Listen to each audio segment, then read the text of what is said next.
Guys आज चाहिँ म तपाईहरुलाई यो हाम्रो गाउँको सिन देखाउने छु। यहाँ चाहिँ हाम्रो गाउँमा टक्क यो मदन भण्डारी राजमार्ग छ। मदन भण्डारी राजमार्ग रहेको छ। यहाँ गाडीहरु हेर्नुस् गुडिरहेको छ, दामी दामी। यो मेरो गाउँको नाम चाहिँ भीमा हो। यो मोरिया चोक भनेको यहाँ मोरिया बाबा हुनुहुन्छ एउटा। मोरिया बाबा घर चाहिँ उयो बिल्डिङहरु। मोरिया बाबाले चाहिँ हात हेरेर भूत भविष्य वर्तमान सबै देख्नुहुन्छ। हेराउने मन उनीहरु आउन सक्नुहुन्छ। यो मोरिया बाबा घर जाने बाटो। यो चाहिँ मोरिया चोक भीमा मोरिया बाबाको बोर्ड लगाइदिएको छ। अनि यो भीमा मेरो गाउँ हो। टक्क दामी छ, हेर्न आउनु होला। यो चाहिँ मेरो गाउँको मन्दिर गाइस, टक्क गौडी देवी मन्दिर देख्न सक्नुहुन्छ। गौडी देवी मन्दिर यो चाहिँ टक्क देख्नुहुन्छ।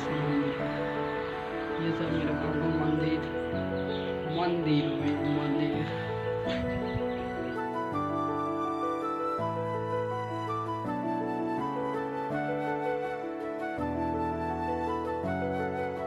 मन्दिर पछाडिको पोखरी दामी छ।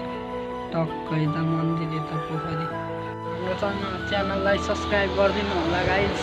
यो चाहिँ मेरो भर्खरै च्यानलको ब्लग हो। त्यसैले अहिले जस्तो आउँछ त्यस्तै बनाइरहेको छु। सपोर्ट एन्ड सब्स्क्राइब गरिदिनु होला। भिडियो मन परे च्यानललाई सब्स्क्राइब गर्न नबिर्सिनु होला। लाइक कमेन्ट गरिदिनु होला। अर्को भिडियोमा यस्तै भिडियोहरु लिएर आउने नै छु, राम्रो भिडियोहरु। च्यानललाई सब्स्क्राइब गरिदिनु होला गाइज। ल गाइज, भिडियो मन परे च्यानललाई सब्स्क्राइब गरिदिनु होला, लाइक गरिदिनु होला, सपोर्ट गरिदिनु होला। तपाईहरुको साथ र सहयोगले नै अघि बढ्ने हो। त्यसैले माया गरिदिनु होला। ल guys, thanks for watching. Support and subscribe please.